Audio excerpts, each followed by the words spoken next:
नारायण नारायण। आज हम पढ़ रहे हैं आनंद यात्रा प्रथम पुष्प बाय धर्मेंद्र मोहन सिन्हा, चैप्टर 4। और हम शुरू करेंगे चैप्टर 4 के सेक्शन 8 से। विवाह क्यों और कैसे। प्रश्न 1, विवाह किस उद्देश्य से करना चाहिए, उसका महत्व और सही उपयोग क्या है। उत्तर, विवाह एक शास्त्रीय सामाजिक व्यवस्था है जिसके द्वारा समाज का निर्माण करने वाले परिवारों में प्रत्येक व्यक्ति अपने जीवन के परम लक्ष्य भगवत प्राप्ति को सुगमता से प्राप्त कर सकता है। जिस प्रकार एक घर में शरीर की स्वच्छता के लिए अलग अलग प्रकोष्ठ, कक्ष, स्नानागार, शौचालय, भोजनालय आदि बना दिए जाते हैं, उसी प्रकार मनुष्य जीवन को और सामाजिक जीवन को स्वच्छ रखने के लिए विवाह भी एक प्रकोष्ठ है। विवाह एक यज्ञ है जिसके द्वारा स्त्री पुरुष का संस्कारगत बंधन उन्हें गृहस्थ जीवन में प्रवेश कराता है। भारतीय परंपरा में गृहस्थ को आश्रम की संज्ञा दी गई है। जीवन के इस अतिशय महत्वपूर्ण अंग का उपयोग सहज रूप से भगवत प्राप्ति का मार्ग सुलभ करना ही माना गया है।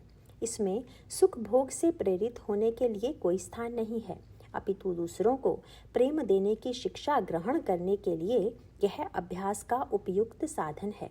परिवारजनों व इष्ट मित्रों को कर्तव्य पालन में सुविधा प्रदान करना, कल्याण पथ पर चलकर भगवत भक्ति का साधन करने के लिए उन्हें प्रेरित करना और इन दोनों उद्देश्यों के लिए अपनी सुख सुविधा का स्वेच्छा से हर्षपूर्वक त्याग करना। इस शास्त्रोक्त परंपरा का पालन गृहस्थ में रहकर सहज व सुखपूर्वक रूप से हो सकता है। गृहस्थ आश्रम की इस परंपरा के पालन से विवाहित दंपत्ति को सुख तो स्वाभाविक रूप से मिलता ही है, पर इस निज सुख की प्राप्ति विवाह या गृहस्थ आश्रम का उद्देश्य नहीं है। उसका उद्देश्य तो परम सुख की प्राप्ति अर्थात भगवत प्राप्ति है। प्रश्न 2, गृहस्थ आश्रम धर्म का पालन करने से मनुष्य का जीवन स्वच्छ एवं पवित्र कैसे बन सकता है। उत्तर, वास्तव में जीवात्मा को राग द्वेषादि मलों से पवित्र करने के लिए ही शास्त्रों में 16 संस्कारों की व्यवस्था की गई है, जिसमें विवाह एक प्रमुख संस्कार है। ब्रह्मचर्य आश्रम में इसके लिए तैयारी करने का अवसर प्राप्त होता है, जिससे आगे चलकर परिवार पालन और सामाजिक व्यवस्था का भलीभांति निर्वाह हो सके। इसके द्वारा उत्साहपूर्वक प्रसन्नता से जीवन यापन करने और भगवत प्राप्ति के लिए पूर्ण सुविधा रहती है। काम, क्रोध, लोभ, मोह, मद और मत्सर रूपी 6 शत्रुओं से लड़ने के लिए गृहस्थ आश्रम एक सुदृढ़ भागवत का दुर्ग की भांति है। अतः विवाह को सुख भोग का साधन न समझकर अंतःकरण को पवित्र करने वाला यज्ञ ही समझना चाहिए, तभी विवाह से शाश्वत शांति और आनंद मिल सकते हैं। सुखों की प्राप्ति के लिए न तो गृहस्थ आश्रम है न संन्यास, वे तो इन आश्रमों के अंतर्गत किए जाने वाले यज्ञ से स्वतः ही प्राप्त होते रहते हैं। इसके लिए परमात्मा की कृपा हर समय सहायता देती रहती है। आधुनिक मानसिकता के प्रभाव में आकर युवाजन तथा उनके माता पिता व बंधु बांधव विवाह से सुख की अपेक्षा जब रखते हैं तो बहुत से विकार उत्पन्न हो जाते हैं। ऐसा देखा जाता है कि युवाजन या तो विवाह के लिए अतिशय उतावले हो जाते हैं या उनको परिवार की समृद्धि बढ़ाने का साधन समझ बैठते हैं। दूसरी ओर यह भी देखने में आता है कि विवाह को झंझट समझकर युवक युवती उससे दूर भागते हैं अथवा एक ही स्त्री अथवा पुरुष के साथ जीवन भर बंधने की संभावना उन्हें रास नहीं आती। इसीलिए स्त्री अथवा पुरुष के अमर्यादित संग का तो त्याग नहीं होता, पर विवाह के दायित्व से कतराते हैं। महत्वपूर्ण बात यह है कि जीवन के अन्य संस्कारों की भांति विवाह मानव जीवन के परम उद्देश्य की प्राप्ति में सहायक होने के लिए है। उसका न तो पीछा करना है न उससे भागना है, भगवत प्राप्ति के लिए उसका उपयोग करना है। यही बुद्धिमान व्यक्ति के लिए इष्ट है। प्रश्न 3, वैवाहिक जीवन के दायित्व से बचकर सन्यासी जीवन की स्वतंत्रता कुछ लोगों को सरल लगती है। इस विषय में सही दृष्टिकोण क्या होना चाहिए। उत्तर, कुछ युवाजन यह विचार करते हैं कि गृहस्थ जीवन में तो बड़ी बड़ी उलझनें रहती हैं, अतः वे उनसे घबराकर सन्यासी जीवन को अपनाने के लिए उद्यत हो जाते हैं। यह धारणा अत्यंत भ्रमपूर्ण है। धर्मशास्त्रों का दृष्टिकोण यह है कि एक गृहस्थ के पारिवारिक जीवन में तो 5-6 व्यक्तियों की ही व्यवस्था करने और मुख्यतः उन्हें भगवत भक्ति की ओर प्रेरित करने का दायित्व होता है, किंतु वास्तविक रूप में एक सन्यासी के लिए तो पूरा समाज ही उसका अपना एक वृहत परिवार होता है, जिसके कल्याण साधन का उत्तरदायित्व सन्यासी के कंधों पर होता है। इस प्रकार सन्यासी जीवन में निष्क्रिय होने की स्वतंत्रता नहीं है। सन्यासी के लिए गीता में वर्णित ज्ञान योगी की विशेषताएं धारण करना अत्यंत आवश्यक है और इनमें प्रथम विशेषता है सर्वभूत हिते रतः, अर्थात संपूर्ण भूत प्राणियों के हित में रत रहना। चैप्टर 5 श्लोक 25। इस प्रकार जब सन्यासी अपने से संपर्क में आने वाले प्रत्येक व्यक्ति को भगवत भक्ति की ओर उन्मुख करने में सतत प्रयत्नशील रहता है, तभी शास्त्रोक्त दृष्टिकोण का अनुसरण होता है। दायित्व को न समझने के कारण एक अविचारी गृहस्थ अपनी पत्नी और संतान के हितों की उपेक्षा करके स्वार्थ लोलुपता से अपने भोग विलास में रत रहता है। इसी प्रकार ऐसा संभव है कि कोई सन्यासी वेश धारण करने वाला अपने केवल दायित्व से बचने के लिए उसी प्रकार भोगों में रत हो जाए, जिस प्रकार तुलसीदास जी ने लिखा है, बहुदाम संवार रही धाम जति, विषया हरि लीन ही न रही बिरती। अर्थात कलयुग में सन्यासी लोग बहुत धन लगाकर विशाल भवन संवारते हैं, उनके चित्त को सांसारिक विषय हर लेते हैं और उनमें फिर वैराग्य की दृढ़ भावना नहीं रहती। उत्तरकांड दोहा 101 छंद 1। प्रश्न 4। किसी व्यक्ति के लिए गृहस्थ या संन्यास में से कौन सा मार्ग उपयुक्त है? इसका निर्णय किस आधार पर करना चाहिए? उत्तर। संसार में कुछ व्यक्ति ऐसे होते हैं जिनमें पूर्व जन्म में की गई साधना के फलस्वरूप इस जन्म में तीव्र वैराग्य से चित्त ओतप्रोत रहता है। किसी भी स्त्री को देखते ही ऐसे पुरुष के मन में ऐसा भाव उठता है जैसे कि वह उसकी जन्मदात्री माता है। ऐसा पुरुष ही सीधे संन्यास धारण करने के लिए उपयुक्त है। इसी प्रकार यह भी संभव है कि किसी पुरुष को देखते ही किसी स्त्री के मन में यह भाव उठे कि वह उसकी गोद में खेलने वाली उसकी संतान ही है। ऐसी स्त्री भी सीधे सन्यासिनी हो जाने के योग्य है। अन्य व्यक्तियों के लिए क्रम से गृहस्थ व वानप्रस्थ आश्रमों को धारण करते हुए आयु के चौथे अंश में सन्यासी जीवन व्यतीत करने की व्यवस्था धर्मशास्त्रों में की गई है। इस प्रकार मनुष्य जीवन का लक्ष्य अर्थात संन्यास मनस्थिति के अनुसार सीधे भी प्राप्त हो सकता है और क्रम से भी।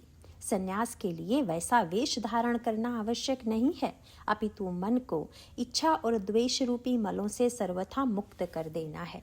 श्रीमद् भगवद गीता चैप्टर 5 श्लोक 3।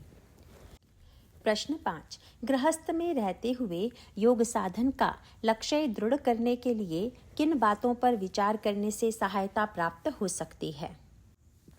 उत्तर। यह स्मरण रखना चाहिए कि मनुष्य जीवन से पूर्व होने वाले पशु जीवन में तो भोजन, निद्रा और यौन सुखों के भोग की प्रचुरता रहती है, पर मनुष्य जीवन का लक्ष्य तो योग और परमानंद की प्राप्ति है। मनुष्य जीवन सुख भोग के लिए है ही नहीं, अपितु बुद्धि के संयोग से आत्म सुख को प्रकट करने के लिए ही है, जिसका एकमात्र साधन योग है। योग साधन से जीवनोपयोगी आवश्यक भोग स्वतः प्राप्त होते रहते हैं। यह ऐसे ही है जैसे शरीर की पुष्टि के लिए खाए गए भोजन में स्वाद का सुख स्वतः प्राप्त होता है, किंतु केवल स्वाद के लिए किए गए भोजन से स्वास्थ्य की हानि अवश्य होती है। यह याद रखना चाहिए कि मनुष्य जीवन में जो उपरोक्त सांसारिक भोगों के लिए लालसा होती है, वह पूर्ववर्ती पशु योनि के जीवन में भोगे गए भोगों की स्मृति के कारण होती है। यदि इस जीवन में भी वही प्रवृत्ति बनी रही तो फिर अनंत काल तक पुनः पाशविक योनियों के असह दुख भोगने के अतिरिक्त और कोई विकल्प नहीं बचेगा। इस बात पर बारंबार विचार करने पर वर्तमान जीवन में योग साधना के लिए दृढ़ निश्चय हो जाता है। प्रश्न 6। वर वधू का चयन तथा विवाह की विधि निश्चित करते समय किन बातों का ध्यान रखना आवश्यक है? उत्तर। विवाह का उद्देश्य एक धर्मनिष्ठ परिवार की स्थापना करना है। कृपया धर्मनिष्ठ जीवन पद्धति पर दिया गया परिपत्रक 4 सेक्शन 10 देखें। विवाह योग्य युवक अथवा युवती और उनके अभिभावकों को यह उद्देश्य स्पष्ट रहना चाहिए। साथ ही निम्नलिखित बातों का दृढ़तापूर्वक विचार करना चाहिए। नंबर 1, संसार में व्यक्ति, वस्तु, घटना व परिस्थिति का संयोग अथवा वियोग पूर्वकृत कर्मों के फल से और भगवान के विधान से होता है। विवाह में एक व्यक्ति का अन्य व्यक्ति से जो संयोग होता है वह भी पूर्वकृत कर्म के फल से ही होता है। वर्तमान में की गई चेष्टा से केवल उस फल की प्राप्ति होती है। नंबर 2, वर्तमान में यदि भक्ति पूर्वक भगवान से उनकी कृपा की याचना की जाए तो वे उपयुक्त समय पर ऐसी सुंदर व्यवस्था कर देते हैं जिससे व्यक्ति या परिस्थिति का संयोग भविष्य में मंगलमय फल देने वाला हो जाता है। इसका तात्पर्य यह नहीं है कि विवाह के लिए उपयुक्त वर अथवा कन्या के चयन हेतु कोई प्रयत्न ही न किया जाए। ये प्रयत्न तो इतनी सावधानी और तत्परता से किया जाना चाहिए जैसे किसी रोग की चिकित्सा के लिए किया जाता है। भगवान की शरण लेने का तात्पर्य यह है कि निश्चिंत होकर धर्मानुकूल प्रयास किया जाए और निष्क्रिय होकर तो बिल्कुल ही न बैठा जाए। निष्काम भाव से लोक संग्रह के लिए कर्तव्य कर्म करने और अपने संपर्क में आने वाले प्रत्येक व्यक्ति को भगवत भक्ति की प्रेरणा देने का जो कर्तव्य किया जाता है उसमें भगवत कृपा से उपयुक्त वर अथवा कन्या अपने आप दृष्टिपथ में आ जाते हैं। नंबर 3, सामाजिक दबाव में आकर जैसे तैसे विवाह कर देने की प्रवृत्ति को अनिष्टकारक समझकर बलपूर्वक कुचल देना चाहिए। इससे दुखों से छुटकारा मिलना तो दूर रहा, उल्टे समस्याएं और अधिक बढ़ जाती हैं। सामाजिक दबाव में आकर जिस किसी से विवाह कर देने से अत्यंत अल्प समय के लिए समस्या भले ही हल होती प्रतीत हो, किंतु बहुत शीघ्र ही चौड़ा मुंह फैलाए दहेज की मांग अथवा सास बहू के क्लेशपूर्ण युद्ध का श्री गणेश हो जाता है। ऐसी अवस्था में मामला संबंध विच्छेद तक भी पहुंच जाता है, जिसका प्रमाण प्रतिवर्ष संबंध विच्छेद के लिए अदालतों में प्राप्त होने वाली याचिकाओं की कुलाचे मारने वाली संख्या से मालूम होता है। इन तथ्यों को अनदेखी करके जैसे तैसे विवाह कर देने की प्रवृत्ति अपने पैरों में स्वयं कुल्हाड़ी मार लेने के समान है। इससे विवाह उपरांत वर अथवा कन्या की चरित्रहीनता अथवा मादक द्रव्यों के व्यसनी होने से दाम्पत्य जीवन विषैला बनने की आशंका रहती है। नंबर 4, यह सावधानी रखनी चाहिए कि संयोग केवल ऐसे व्यक्ति या परिवार से हो जो विशुद्ध शाकाहारी, मद्य धूम्रपान रहित और भगवान की भक्ति में रुचि रखने वाले धार्मिक विचारों के हों। जातीयता, शारीरिक सौंदर्य, धन, सांसारिक पद प्रतिष्ठा से अधिक महत्व सुंदर चरित्र व धार्मिक वृत्ति को देना चाहिए। यज्ञ के लिए विवाह करने पर भगवत कृपा से समस्त सांसारिक सुख सामग्री स्वतः प्राप्त होती है। जैसा कि तुलसीदास जी ने कहा है, जिमि सरिता सागर महु जाहि, जद पिता ही कामना नाही, तिमि सुख संपत्ति बिन ही बुलाए, धर्मशील पहि जाहि सुभाए। अर्थात जैसे नदियाँ समुद्र में जाती हैं, यद्यपि समुद्र को नदी की कामना नहीं होती, वैसे ही सुख और संपत्ति बिना ही बुलाए स्वाभाविक ही धर्मात्मा पुरुष के पास जाती हैं। बालकांड दोहा 294, चौपाई पहली और दूसरी। नंबर 5, धर्म पालन पर दृष्टि रखने से परमात्मा की सहायता भक्त की ओर बरबस खिंच आती है। कामोपभोग पर दृष्टि रखना राक्षसी व आसुरी वृत्ति है, किंतु धर्म के नियंत्रण में रखा गया काम स्वयं भगवान का रूप है। धर्म विरुद्धो भूतेषु कामोस्मि भरतर्षभः। श्रीमद् भगवद गीता अध्याय 7 श्लोक 11।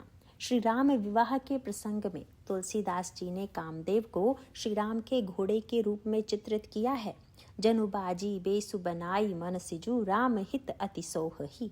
बालकांड दोहा 316 छंद 1।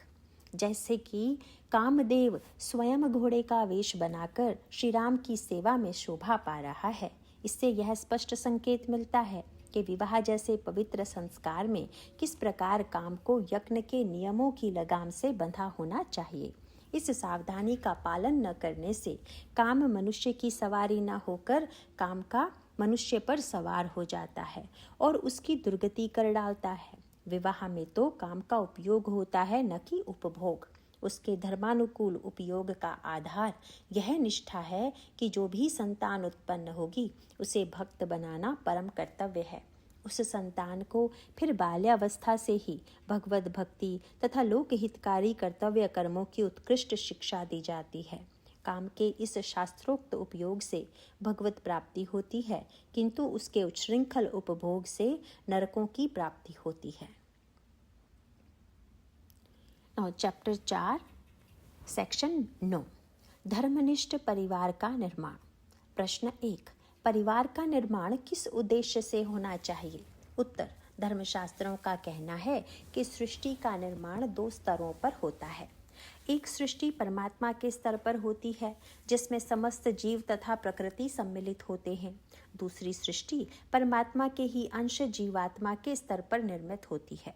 परमात्मा का अंश होने के कारण उन्हीं की तरह जीवात्मा भी सर्वशक्तिमान, सर्वज्ञ, सर्वांतर्यामी और सर्वसुहृद है। वही जीवात्मा जब संसार में व्यवहार करने के लिए अपने को एक शरीर से युक्त कर लेता है तो उस शरीर को ही अपना स्वरूप समझने लग जाता है और उस शरीर की सारी सीमाओं को अपने स्वरूप की सीमाएं मान लेता है। इस प्रकार दूसरे स्तर पर जीव सृष्टि का भी निर्माण हो जाता है। इसमें जीव के आसपास का परिवेश, व्यक्ति, वस्तु, घटना, परिस्थिति ही उसका अपना व्यक्तिगत संसार बन जाता है। सीमित शरीर की सत्ता को अपना स्वरूप मानना ही जीव का अहंकार कहलाता है, क्योंकि जब एक विशेष शरीर से अपनापन का भाव दृढ़ होता है तब अपने आप अन्य शरीरों से पराईपन का भाव पुष्ट होता है। यही अहंकार धीरे धीरे स्वार्थ का रूप ले लेता है, जिसमें फिर जीव केवल अपने लिए अर्थात अपने शरीर के लिए सुख सामग्री बटोरने में व्यस्त हो जाता है। असीम परमात्मा का अंश होते हुए भी शरीर धारण के कारण जीवात्मा को अपने सीमित अस्तित्व का बोध प्रिय नहीं लगता। मन में अपने सीमित अहंकार को विस्तृत करने की इच्छा जागृत होती है कि कोई और भी हो जिसे वह अपना कह सके। पहले तो अपने माता पिता भाई बहन को ही अपना मानता रहता है और युवावस्था तक आते आते जब विवाह हो जाता है तब किसी अपरिचित नारी को अपनी धर्मपत्नी के रूप में स्वीकार करता है। इस प्रकार उसका अस्तित्व मैं से अब हम दोनों में बड़े सुखपूर्वक रीति से विस्तृत हो जाता है। अपनेपन के भाव को बढ़ाने से तथा अपने अहंकार का विस्तार करने से उसे अपना निज स्वार्थ त्यागने में आनंद का अनुभव होता है। अब जिस वस्तु, परिस्थिति, व्यवहार से प्यारी पत्नी को प्रसन्नता मिले वही उसे भी सुख कर लगने लगती है। इसी क्रम से जब दंपत्ति के अस्तित्व में दुलारे बच्चों का भी समावेश हो जाता है तब अपनापन का भाव इन 3-4 व्यक्तियों तक बढ़ जाता है। अब बच्चों के सुख के लिए माता पिता बड़ी प्रसन्नता से कष्ट सहते हैं, त्याग करते हैं। धर्मशास्त्रों से ज्ञात होता है कि यह क्रम प्रत्येक जीव की उस स्वाभाविक इच्छा का द्योतक है जिसमें वह निरंतर बढ़ते रहना चाहता है, अपना विस्तार चाहता है। इन्हीं धर्मशास्त्रों की यह भी आज्ञा है कि इस प्रकार अपनेपन के भाव को क्रमशः बढ़ाते हुए पहले परिवार के सदस्यों को अपना मानना चाहिए, फिर समाज के अन्य परिवारों को अपना परिवार मानना चाहिए, तत्पश्चात क्रमशः अन्य समाजों, राष्ट्रों, देशों को अपना ही मानना चाहिए। इस प्रकार क्रम को बढ़ाते बढ़ाते वह जीवात्मा ऐसी स्थिति पर पहुंच जाता है जिसमें समस्त प्राणी उसको अपना ही रूप दिखते हैं। यही भाव परमात्मा का भी सबके प्रति रहता है और इसी प्रकार जीवात्मा भी परमात्मा स्वरूप बन जाता है। इस परमात्मा स्वरूप की प्राप्ति के लिए परिवार के माने हुए संबंध केवल प्रारंभिक सीढ़ी ही हैं, परंतु जब सुख भोग की इच्छा जीवात्मा की बुद्धि को जकड़कर पशु तुल्य भोगों की आसक्ति से बांधती है तब उन सुखों को प्राप्त करने वाला उसका शरीर मैं तथा उस शरीर से संबंधित अन्य शरीर मेरे अपने, ये दोनों ही उसके जीवन का सर्वस्व बन जाते हैं। फिर वह अन्य कभी सभी शरीरों को पराया ही मानता है। इस प्रकार पहले तो वह समाज और संसार के हितों की उपेक्षा करके अपने परिवार का स्वार्थ साधन करता है और फिर परिवार में भी वैमनस्य और वैर विरोध के कारण अपने स्वयं के स्वार्थ साधन को ही जीवन का लक्ष्य मान लेता है। यही कारण है कि आज निरंतर बढ़ती हुई संख्या में माता पिता, भाई बंधु और पति पत्नी एक दूसरे के विरुद्ध न्यायालयों में संघर्षरत दिखाई देने लगे हैं और परिवार हिंसा और कलह के बढ़ते हुए षड्यंत्रों से त्रस्त हो रहे हैं। प्रश्न 2, परंतु परिवार की व्यवस्था तो भगवान ने ही की है, इसमें मनुष्य का क्या दोष? उत्तर, परिवार का सीमित अस्तित्व भगवान की व्यवस्था का अंग बिल्कुल भी नहीं है। उनकी ओर से केवल 3-4 शारीरिक संबंधियों को ही अपना परिवार मानने का कोई आग्रह या निर्देश नहीं है। यह तो जीव की अपनी ही स्वीकृति है। संकुचित दृष्टि के कारण पहले तो वह अपने आप को शरीर मान लेता है, फिर उस शरीर से संबंधित अन्य शरीरों को अपना मान लेता है। अतः परिवार भगवान की व्यवस्था नहीं, अपितु जीव का अपना ही स्वार्थी दृष्टिकोण है। प्रश्न 3, यदि ऐसी बात है तो फिर भगवान की दृष्टि में अपना किसे मानना चाहिए? उत्तर, भगवान की इच्छा क्या है, इसे समझने के लिए निम्नलिखित धर्मशास्त्रों के वचन तथा संतों के विचारों से सहायता मिलती है। नंबर 1, मैं और मेरे के दुर्भेद्य ग्रंथियों का वर्णन करते हुए श्री ऋषभ देव जी अपने पुत्रों को उपदेश देते हुए कहते हैं, जब तक जीव को आत्म तत्व की जिज्ञासा नहीं होती तभी तक अज्ञानवश देह आदि के द्वारा उसका स्वरूप छिपा रहता है।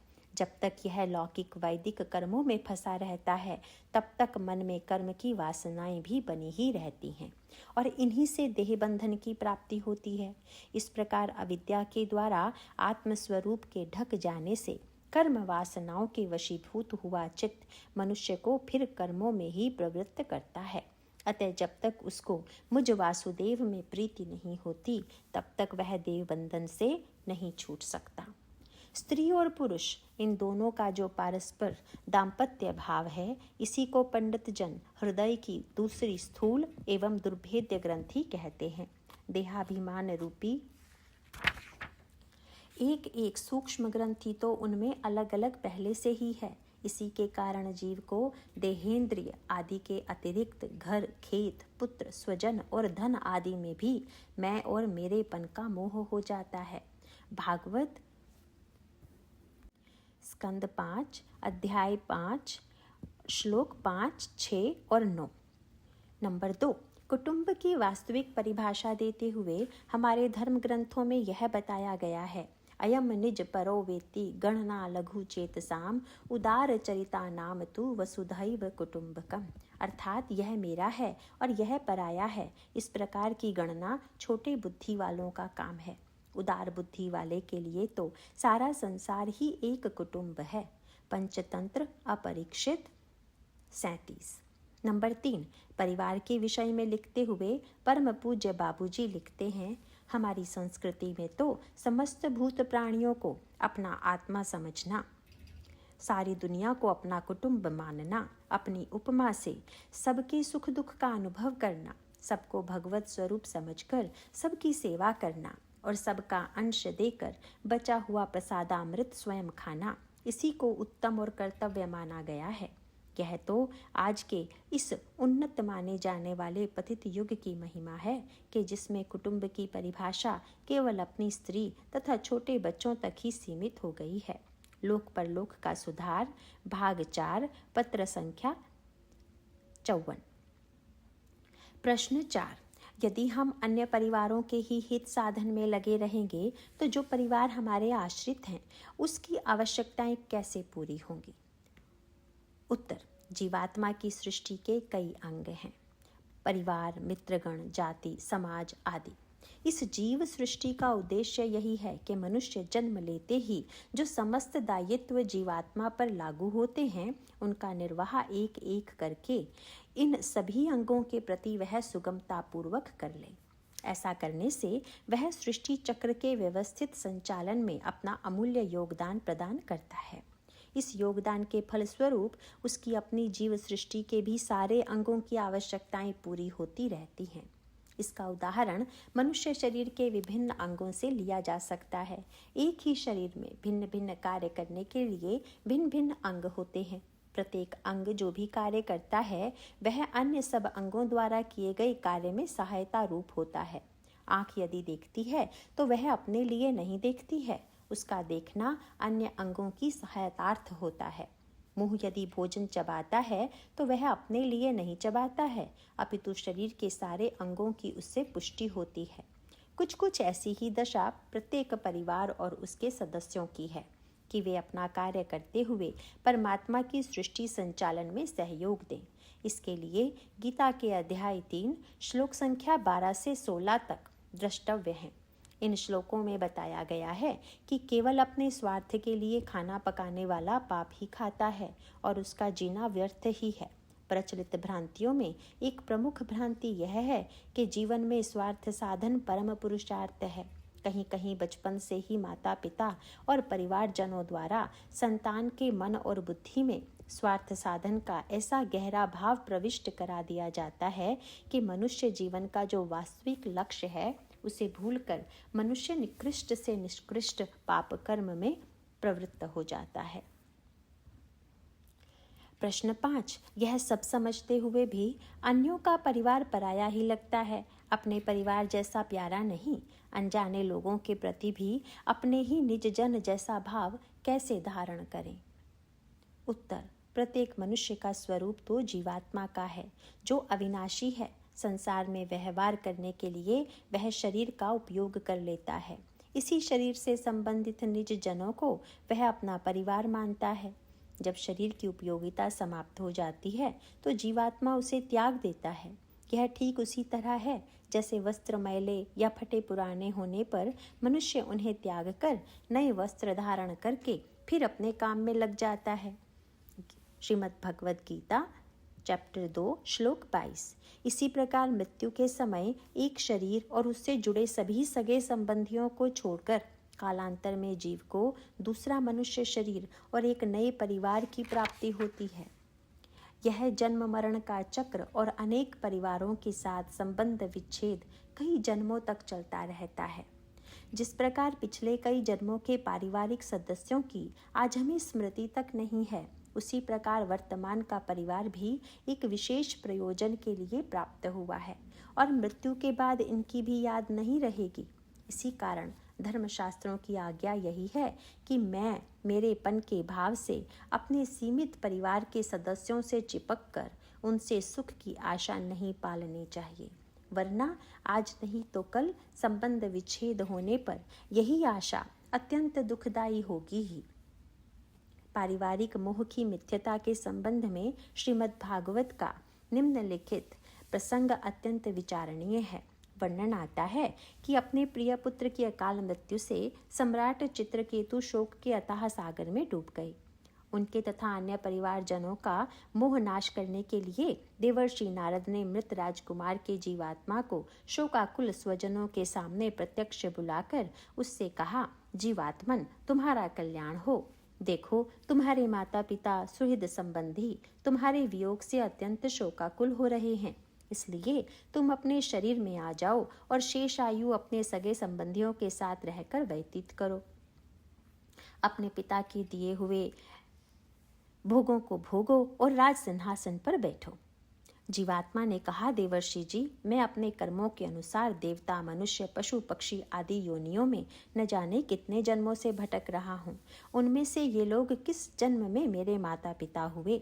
विभिन्न जन्मों में सभी एक दूसरे के भाई बंधु, नाती गोती, शत्रु मित्र, मध्यस्थ, उदासीन और द्वेषी होते रहते हैं। यह जीव नित्य अविनाशी, सूक्ष्म, जन्मादि रहित, सबका आश्रय और स्वयं प्रकाश है। इसमें स्वरूपतः जन्म मृत्यु आदि कुछ भी नहीं है। फिर भी यह ईश्वर रूप होने के कारण अपनी माया के गुणों से ही अपने आप को विश्व के रूप में प्रकट कर देता है। इसका न तो कोई अत्यंत प्रिय है और न अप्रिय, न अपना और न पराया। श्री भागवत स्कंद 6 अध्याय 16 श्लोक 1 से 5 और 8 से 10। इसलिए परिवार का सही उपयोग तो यह है कि सब सदस्य मिलकर तथा एक दूसरे को प्रोत्साहित कर जन्म मृत्यु के भयानक चक्र से छूटने का साधन पूरी लगन के साथ करते रहें। इस साधन के सफल होने पर सगे संबंधियों का परस्पर स्नेह बंधन कट जाता है और उसके स्थान पर प्रत्येक जीवात्मा परमात्मा के ही वृहद परिवार का अंग बन जाता है, जहाँ फिर संबंध विच्छेद का प्रश्न ही नहीं उठता। प्रश्न 6। ऐसा ज्ञान तो कोई भी धारण नहीं करना चाहेगा जिससे अपने प्रियजनों से स्नेह बंधन कट जाएं। परिवार के सदस्यों के बीच प्रेम ही न रहा तो फिर वह परिवार किस काम का। उत्तर। यहाँ स्नेह और प्रेम में अंतर समझना आवश्यक है। स्नेह का अर्थ है अपने सुख की आशा से दूसरे से चिपकना। इसके विपरीत प्रेम का अर्थ है अपने सुख की परवाह न करते हुए दूसरों को सुख देना तथा उनका हित साधन करना। यदि हम अपने परिवार के सदस्यों से वास्तव में प्रेम करते हैं तो हम यह भी चाहेंगे कि उनको हर प्रकार के दुख से बचाया जाए। संसार को तो भगवान ने दुखों का घर ही घोषित किया है, चैप्टर 8 श्लोक 15। पर साथ साथ इस दुख से प्रभावित न होने के लिए योग साधन का एकमात्र उपाय भी प्रस्तुत किया है, चैप्टर 6 श्लोक 23। दुख की पराकाष्ठा मृत्यु ही है और यह भी नियम है कि जिसका भी जन्म हुआ है उसकी मृत्यु भी अवश्य होगी ही। अतः मृत्यु के दुख से स्वयं बचने तथा अपने निज जनों को भी बचाने के लिए प्रत्येक मनुष्य को प्रभावी कदम अवश्य उठाने चाहिए। यदि हम वास्तव में किसी से भी प्रेम करते हैं तो उनके प्रति हमारा अनिवार्य कर्तव्य क्या बनता है, इसे निर्धारित करते हुए ऋषभदेव जी कहते हैं, जो अपने स्वजन को भक्ति का उपदेश देकर मृत्यु की फांसी से उसे नहीं बचाता वह राजा राजा नहीं है, गुरु गुरु नहीं है, स्वजन स्वजन नहीं है, पिता पिता नहीं है, माता माता नहीं है, मित्र मित्र नहीं है, इष्ट देव नहीं है और पति पति नहीं है। भागवत स्कंद 5 चैप्टर 5 श्लोक 18। इसी आज्ञा की पुष्टि करते हुए अपनी आस्तिकता की आधारशिला नामक ग्रंथ में परम पूज्य राधा बाबा ने लिखा है, अतएव हमें ऐसी चेष्टा रखनी चाहिए कि अपने परिवार का अपना स्वजन आत्मीय कोई भी बिना भजन किए न मरने पाए। इसके लिए यह भी आवश्यक है कि हम इस बात का पूर्ण ध्यान रखें कि अपने से संबद्ध कोई भी व्यक्ति भजन के बिना ना रहे। परिवार में जो कोई भी हो अथवा जो कोई भी हमसे अपना संबंध मानते हों, उन सब को हम भगवान की ओर प्रवृत्त करें। ऐसा करने पर परिवार के सदस्य हमें किसी सराय में विभिन्न अनिश्चित गंतव्य स्थानों को जाने के लिए ठहरे हुए यात्री अनुभव नहीं होंगे। हमें अनुभव होगा जैसे एक ही मालिक के आश्रित एक ही गंतव्य स्थान अपने घर की ओर जाते हुए व्यक्ति किसी धर्मशाला की कोठरियों में ठहरे हुए हों। वस्तुतः यही संबंध वास्तविक है, यही वांछनीय है, यही स्नेह बंधन का कट जाना है। इसका अर्थ यह है कि सभी निज जनों को भगवान के ही निज जन के रूप में देखा जाए तथा उन्हें भी परम पूज्य बाबा की उपरोक्त आज्ञानुसार इस योग्य बनाया जाए कि वे अखंड आनंद में शीघ्रातिशीघ्र स्थित हो जाएं, जहां दुख की छाया का भी प्रवेश ना हो। प्रश्न 7। यदि परिवार के सदस्य हमें भगवत भक्ति की ओर प्रेरित ना करके धर्म विरुद्ध आचरण की ही आज्ञा दें तो उनके प्रति क्या भाव रखना चाहिए। उत्तर। धर्म ग्रंथों में पारस्परिक व्यवहार के बहुत से निर्देश दिए जाते हैं। एक व्यक्ति का दूसरे व्यक्ति के प्रति निर्देशित जो कर्तव्य है वह पहले व्यक्ति के कल्याण का साधन है, किंतु वह दूसरे व्यक्ति का अधिकार नहीं है। जैसे पुत्र का कर्तव्य माता पिता की सेवा करना है और ऐसा करने से पुत्र अपने धर्म में प्रतिष्ठित होकर अपना कल्याण साधन कर सकता है, किंतु पुत्र की सेवा को जो माता पिता अपना अधिकार मान लेते हैं वे तो अपने जीवन के लिए भांति भांति के कष्टों का निर्माण स्वयं कर लेते हैं। माता पिता का कर्तव्य अपनी संतान को भगवत भक्ति के मार्ग पर आरूढ़ करना है, किंतु संतान का यह अधिकार नहीं है कि ऐसा न किए जाने पर वह अपने माता पिता को दोषी समझे। इसीलिए परम पूज्य बाबू हनुमान प्रसाद पोद्दार ने अपने प्रसिद्ध ग्रंथ लोक परलोक का सुधार भाग 4 के पत्र संख्या 69 में लिखा है, माता पिता की प्रत्येक आज्ञा का पालन करना निश्चय ही धर्म है, परंतु यदि वे पाप की आज्ञा दें, चोरी, हिंसा, व्यभिचार, असत्य आदि का आचरण करने के लिए कहें तो उसे नहीं मानना चाहिए।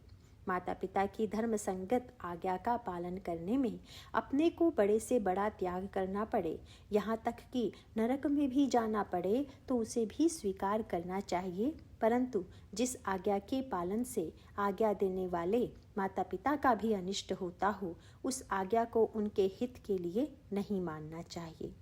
चोरी, हिंसा, व्यभिचार आदि की आज्ञा से अवश्य उनका ही अनिष्ट होगा, क्योंकि ये बड़े पाप हैं और इनके करने वाले वे बनेंगे। ऐसी अवस्था में उनकी आज्ञा न मानकर उन्हें विनय के साथ समझाना चाहिए कि श्री भगवान से उनकी बुद्धि शुद्ध करने के लिए प्रार्थना करनी चाहिए।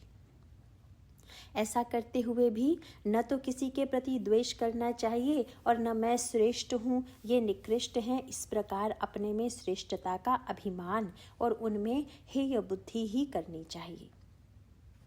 परम पूज्य बाबूजी ने इसी ग्रंथ के भाग 3 के पत्र संख्या 82 में लिखा है, सामान्य धर्म में पतिव्रता पत्नी को, पितृभक्त पुत्र को, गुरु भक्त शिष्य को और स्वामी भक्त सेवक को अपने पति, पिता, गुरु और स्वामी की वहीं तक की आज्ञाओं का पालन करना चाहिए जिनके पालन से आज्ञा देने वालों को पाप न होता हो।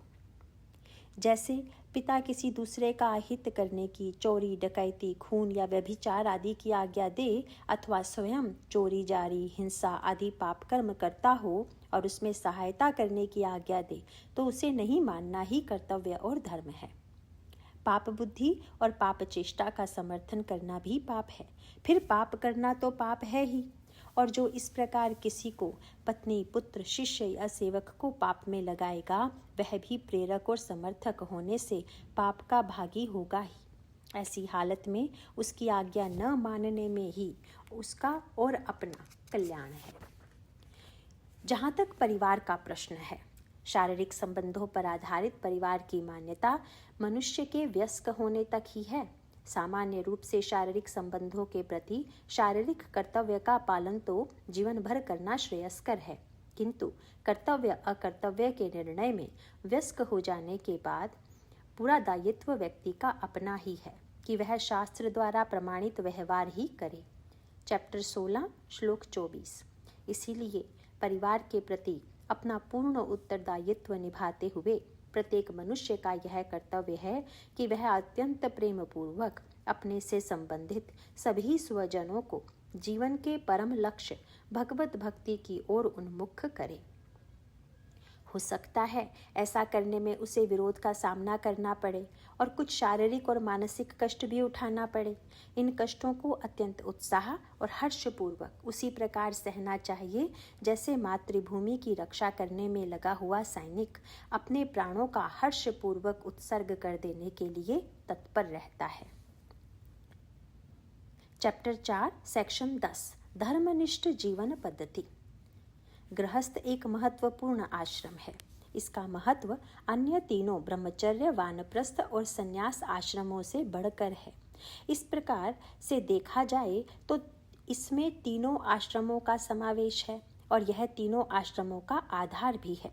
श्रीमद् भागवत स्कंद 3 चैप्टर 14 श्लोक 16 से 19 तक और स्कंद 5 अध्याय 1 और श्लोक 18, वाल्मीकि रामायण अयोध्या कांड 106 22 दोहा। इसके लिए कुछ पालनीय बिंदु निम्नलिखित हैं। हर बिंदु के साथ उससे संबंधित शास्त्र वचन का संकेत पाठकों की सुविधा के लिए कोष्टक में दिया गया है। नंबर 1, एक गृहस्थ परिवार के सभी सदस्यों को प्रातःकाल सूर्योदय से पहले उठना अनिवार्य है। शिशुओं के अतिरिक्त बालक बालिकाओं, युवाओं और माता पिता को ग्रीष्म काल में प्रातः 4 बजे तक और शीतकाल में प्रातः 5 बजे तक उठना आवश्यक है। शौच आदि से निवृत्त होकर व्यायाम और स्नान से 1 घंटे में निवृत्त हो जाना चाहिए। कल्याण गरुड़ पुराणांक पृष्ठ 6 और 7 तथा पृष्ठ 141 और 142। नंबर 2, स्नान के तुरंत बाद 15 से 30 मिनट तक जप एवं ध्यान करें। यह सब सूर्योदय से पूर्व ही हो जाए तो अति उत्तम, किंतु स्नान तो सूर्योदय से पूर्व ही हो जाना चाहिए। यदि गर्मी अधिक होने के कारण स्नान दोबारा करना पड़े तो कोई हानि नहीं।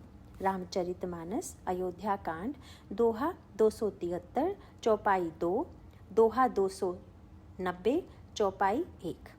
नंबर 3, जप और ध्यान के पश्चात आधे घंटे का पारिवारिक कीर्तन व सद्ग्रंथों का स्वाध्याय करें।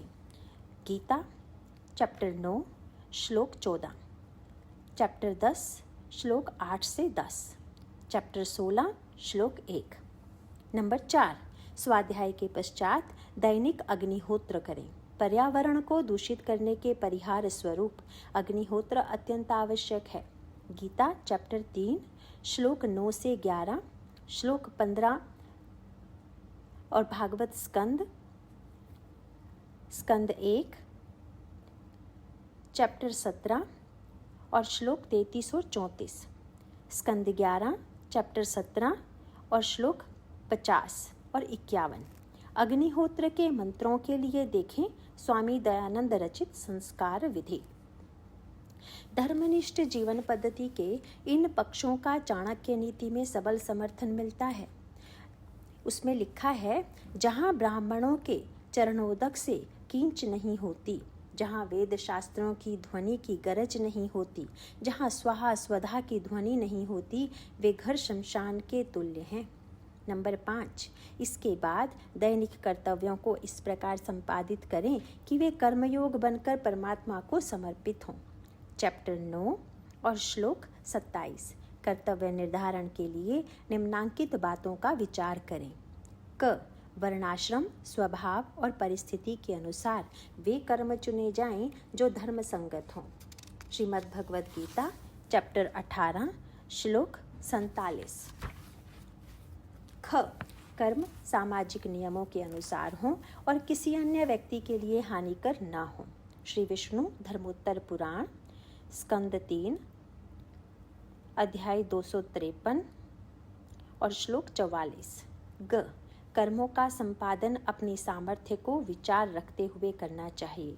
गीता चैप्टर 16 श्लोक 24, चैप्टर 18 श्लोक 23 और 23 से 25, भागवत स्कंद 11 चैप्टर 17 और श्लोक 51 से 53, स्कंद 11 चैप्टर 20 और श्लोक 7 से 22।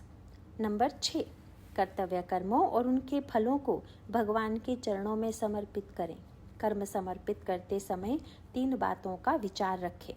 क, धर्म संगत कर्म ही भगवान के निमित्त किए गए कर्म होते हैं। ख, ऐसे कर्म करते समय यह निरंतर विचार रखें कि वे कर्म भगवान की शक्ति से ही किए जा रहे हैं। ग, कर्मों का फल भगवान की प्रसन्नता के लिए भगवान को समर्पित करें और उनका परिणाम भगवान का प्रसाद समझकर ग्रहण करें। श्रीमद् भगवद गीता चैप्टर 9 श्लोक 27, चैप्टर 18 श्लोक 45 और से 46। नंबर 7, जीवन में व्यवहार करते समय गृहस्थ धर्म तथा सदाचार को दृढ़ता से पकड़े रहें। बड़ों के प्रति आदर और छोटों के प्रति प्रेम का व्यवहार करें।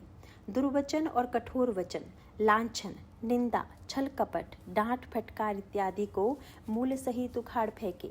व्यवहार में नम्रता और सिद्धांत में दृढ़ता जीवन का मूल मंत्र है। इसे धारण करने के लिए प्रतिक्षण भगवान को याद रखें और उन्हीं का आश्रय लें। श्रीमद् भगवद गीता चैप्टर 12 श्लोक 15 और श्लोक 18 और 19। अथर्ववेद स्कंद 3 चैप्टर 30 श्लोक 1, स्कंद 9 चैप्टर 5 श्लोक 30। नंबर 8, स्त्री जाति में प्रत्यक्ष अपनी माता का दर्शन करें। महिलाएं पुरुषों को भाई या पिता की दृष्टि से देखें। अवस्था में छोटी होने पर भी पुरुष घर में आने वाली महिला की चरण धूलि लें। महाभारत अनुशासन दान धर्म पर्व अध्याय 46। अथर्ववेद स्कंद 14 अध्याय 1 श्लोक 44, स्कंद 14 अध्याय 2 श्लोक 17 से 18।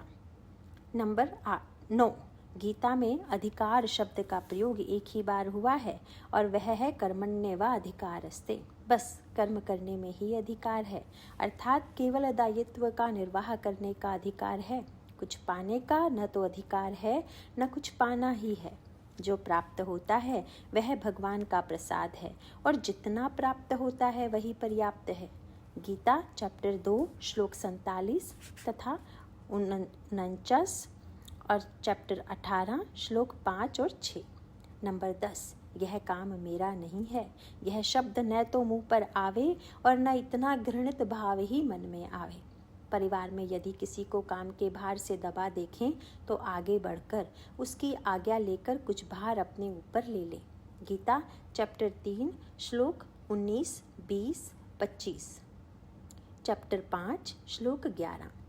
नंबर 11, किसी से सेवा लेने का भाव न रखें, प्रत्युत सेवा करने को भगवान की पूजा का अनुपम अवसर समझें। रामायण किष्किंधा कांड दोहा 3। नंबर 12, स्वहित साधन सुख भोग की इच्छा और दूसरों के स्वत्व का अपहरण सर्वथा त्याज्य है। इसमें दुखी दुख प्राप्त होते हैं और स्वास्थ्य समय और धन की विनष्टि होती है। इसके विपरीत परहित साधन, पर सुख, परायणता और स्वत्व दान से जीवन की, स्वास्थ्य की और इंद्रियों की पुष्टि होती है। गीता चैप्टर 2 श्लोक 43 और 44, चैप्टर 5 श्लोक 22, चैप्टर 16 श्लोक 12 से 19। नंबर 13, अपने अधिकार का त्याग और दूसरे के अधिकार की रक्षा करने से ही अपने अधिकार की आश्चर्यजनक रूप से रक्षा होती है। गीता चैप्टर 2 श्लोक 47, चैप्टर 12 श्लोक 12, चैप्टर 18 श्लोक 9 और 12। इस विषय में प्रसिद्ध लेखक थॉमस पेन का कहना है, where the rights of man are equal, every man must finally see the necessity of protecting the rights of others as the most effectual security of his own. Number 14, धर्मशास्त्रों में हर मनुष्य के धर्म का उल्लेख है, परंतु यह याद रखें कि किसी का भी धर्म या कर्तव्य किसी अन्य का अधिकार नहीं है। स्त्री का धर्म पतिव्रत पालन है, परंतु पति इसे अपना अधिकार न समझे। माता पिता का धर्म बालक का पालन पोषण करना है, किंतु बालक उनसे कुछ न मांगे। बालकों का धर्म माता पिता की सेवा करना है, किंतु यह माता पिता का अधिकार नहीं है। शिष्य का कर्तव्य गुरु की सेवा करना है, किंतु यदि वास्तविक गुरु है तो वह इसे अपना अधिकार नहीं समझे। अधिकार तो केवल एक ही है, धर्म के अनुसार कर्तव्य करने का।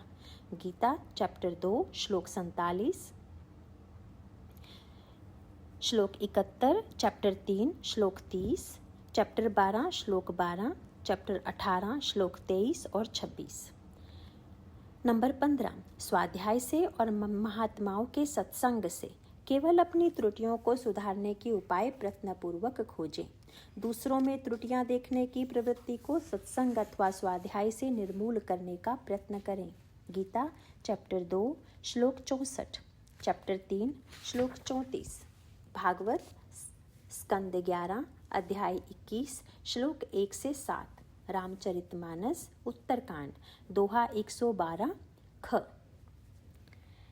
16, उपरोक्त प्रकार के सारे दैनिक कर्म यदि कर्मयोग का साधन बनाए जाएं तो उससे परमार्थ साधन तो होता ही है, साथ में सांसारिक अभ्युदय भी होता है। जीवन तनाव रहित हो जाता है और किसी प्रकार की निराशा पास नहीं फटकती।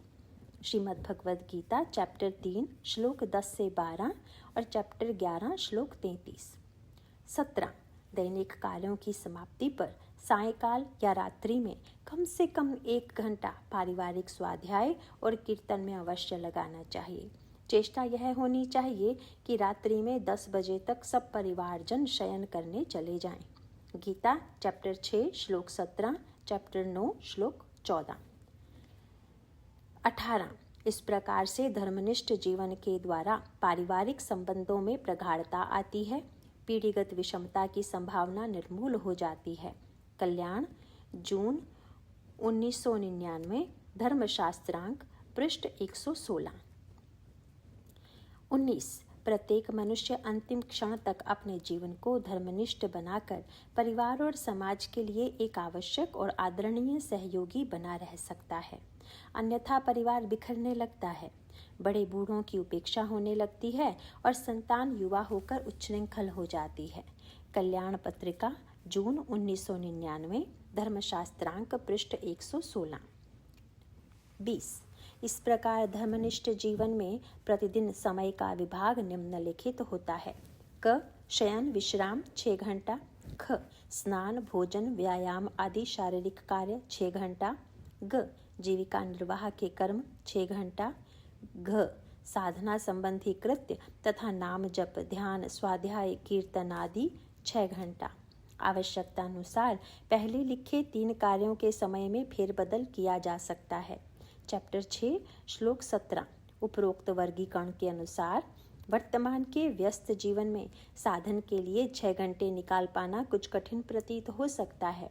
ऐसे में महानगरों में रहने वाले कई नवयुवकों ने सरल युक्तियां निकाली हैं, जिनका उपयोग कोई भी व्यक्ति अपनी अपनी परिस्थिति के अनुसार कर सकता है। उदाहरणार्थ, कार्यालय और घर के बीच आते जाते सफर करते समय 1-1.5 घंटे का समय जप के लिए उपयोग करना, कार्यालय में काम के बीच 5-10 मिनट का स्वाध्याय प्रत्येक घंटे 2 घंटे पर करना आदि। इस प्रकार सर्वशक्तिमान सत्ता से बारंबार जुड़ने पर मन स्वस्थ रहता है और कर्तव्य निर्वाह भी दक्षता से हो पाता है। इन नियमों के प्रति दृढ़ता धारण करने से प्रकृति भी सहायता करने के लिए बाध्य हो जाती है और सारा कर्म जाल इस प्रकार सिमट जाता है कि साधन के लिए निर्धारित समय सहज रूप से उपलब्ध हो जाता है। 21. धर्मनिष्ठ जीवन का लक्ष्य श्रद्धा का विकास है, जिसमें ज्ञान उदय होता है। ज्ञान से अविचल शांति व आंतरिक सुख की प्राप्ति होती है। गीता, चैप्टर 4, श्लोक 39। श्रद्धा में विकास के लिए सात्विक आहार, सात्विक यज्ञ, सात्विक दान व सात्विक तप आवश्यक हैं, जिनका विवेचन गीता अध्याय 17 में किया गया है। 22. अनावश्यक सामाजिक और पारिवारिक क्रियाकलापों से बचना चाहिए। व्यर्थ वार्तालाप, वाद विवाद, जोड़ तोड़ आदि में समय नष्ट ही होता है। कुसंग तो सर्वथा त्याज्य है। सत्संग में रुचि, भगवत कृपा पर अटूट विश्वास और भगवान नाम का अनन्य आश्रय लेने की ओर मन को निरंतर लगाने का प्रयत्न करें। श्रीमद् भगवत गीता, चैप्टर 14, श्लोक 17-18। Chapter 4, section 11। पारस्परिक व्यवहार मधुर बनाने की सरल युक्तियाँ। समाज और परिवार में व्यवहार का सर्वाधिक महत्व रहता है। अधिकांश व्यवहार का आधार यह होता है कि मनुष्य का स्वार्थ किस प्रकार सिद्ध हो। इस धारणा से छल कपट, द्वेष, क्रोध, यहाँ तक कि हिंसा भी हो जाती है। इसके विपरीत शास्त्रों में आचार को धर्म का मुख्य अंग बताया गया है और धर्म को भगवान का ही रूप कहा गया है। आचार प्रभवो धर्मो धर्मस्य प्रभुरच्युतः, विष्णु सहस्रनाम महात्म्य। आचार व्यवहार को सुनियंत्रित करके हम भगवत प्राप्ति के योग्य बन सकते हैं, जो मनुष्य जीवन का चरम लक्ष्य है। इससे अधिक विडंबना क्या होगी कि जिस आचार व्यवहार से हम भगवत स्वरूप के परमानंद को प्राप्त कर सकते हैं, उसकी ओर से असावधान होकर हम वर्तमान जीवन को तो दुखमय और विषैला बना लें और इस संसार को त्यागने के बाद श्रेय से वंचित हो जाएं। गीता में पारस्परिक व्यवहार का आधार है यस्मानो द्विजते लोको लोकानो द्विजते च यः हर्षामर्ष भयोद्वेगई मुक्तो यः सच मे प्रियः।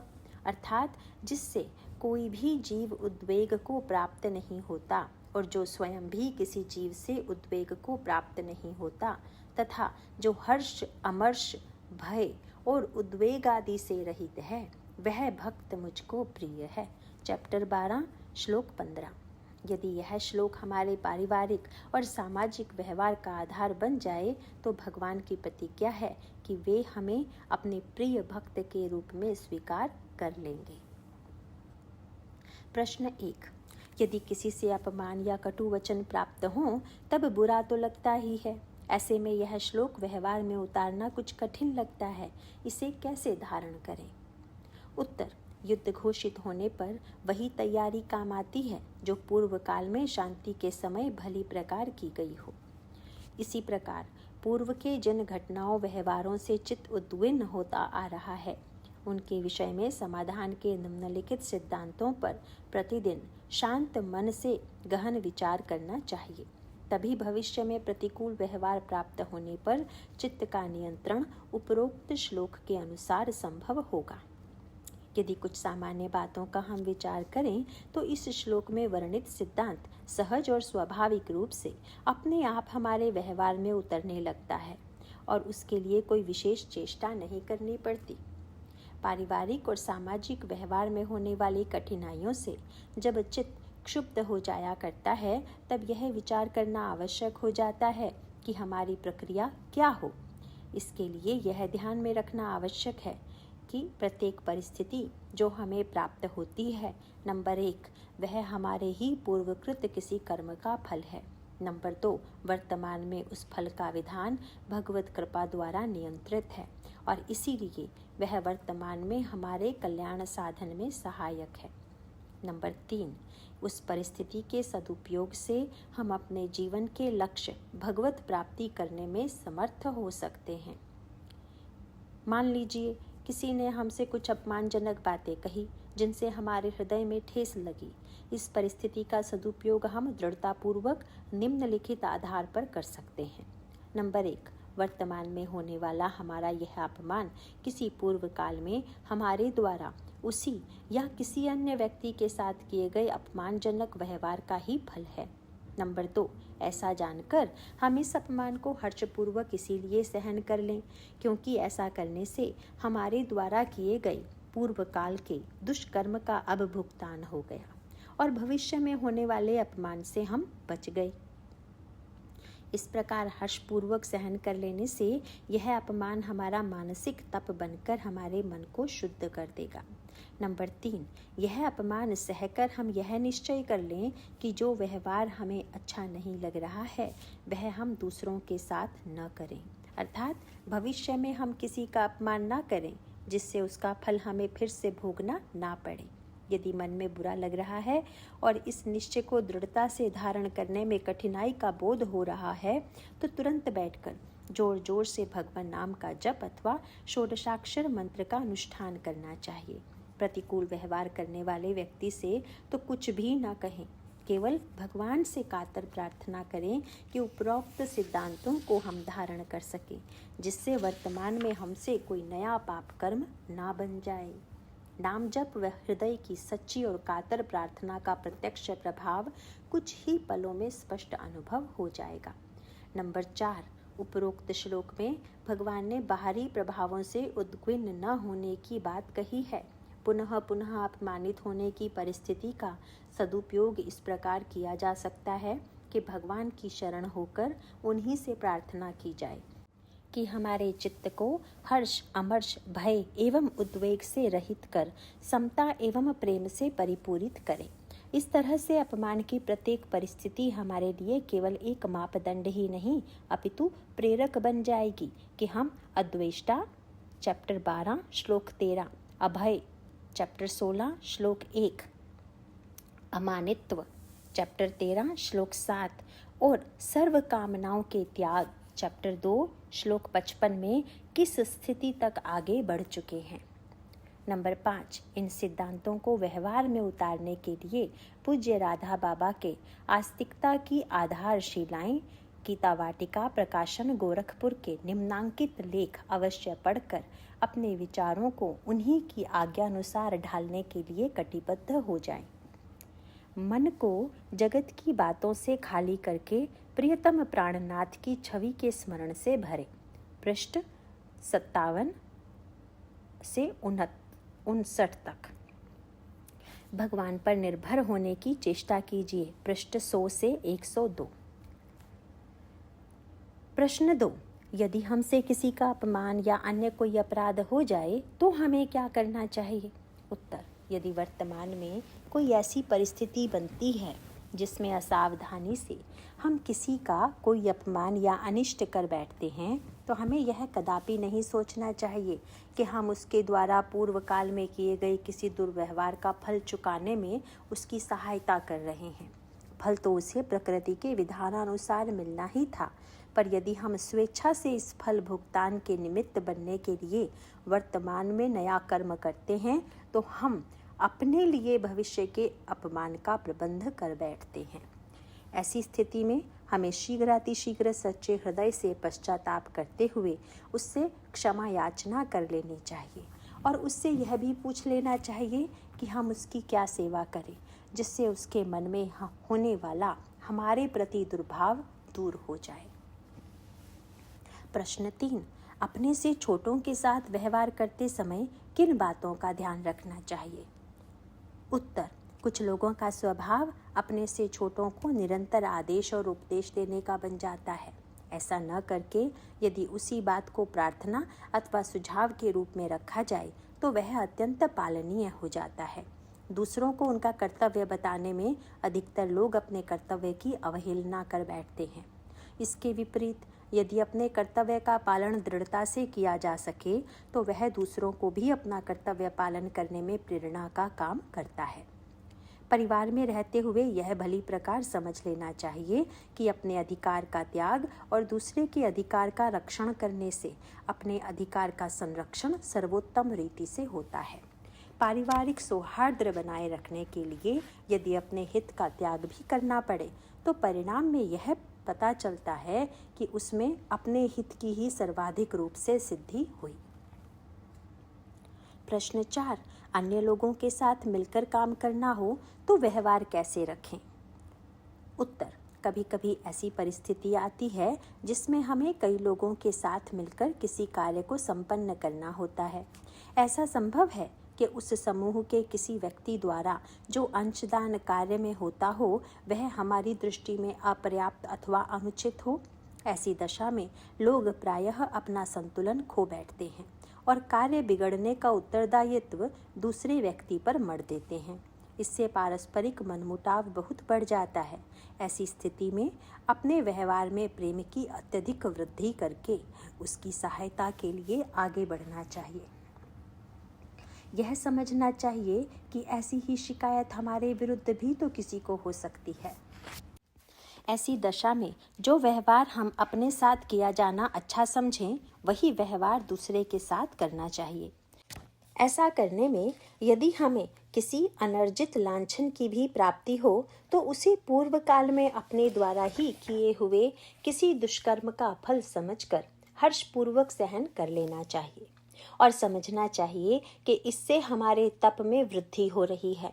यदि इस प्रकार के भाव की दृढ़ भावना हृदय में हो जाती है तो आशातीत रूप से सहयोग व सद्भाव की प्राप्ति होने लगती है।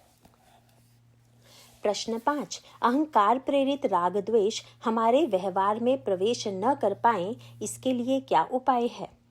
उत्तर, हम देखेंगे कि अपने अंदर रहने वाली श्रेष्ठता की भावना हमारे ही अहंकार का एक रूप है।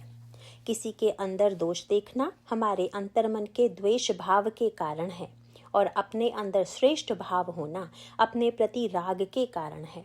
इन दोनों दोषों का निराकरण प्रेम की भावना से हो सकता है। प्रेम पूरित शब्दों से अपने दृष्टिकोण को स्पष्ट करना और दूसरे के प्रति दोष न देखते हुए प्रेम पूर्वक उसे अपने विचार प्रकट करने का अवसर देने से इस अहंकार वृत्ति का धीरे धीरे नाश हो जाता है। दूसरी ओर अन्यों के द्वारा अपने में होने वाले किसी दोष का संकेत मिलने पर उसे अप्रिय नहीं समझना चाहिए, अपितु प्रेम और आदर पूर्वक उसे अपनी त्रुटि सुधारने का अवसर समझते हुए अपने दृष्टिकोण को स्पष्ट करने का अवसर मांगना चाहिए।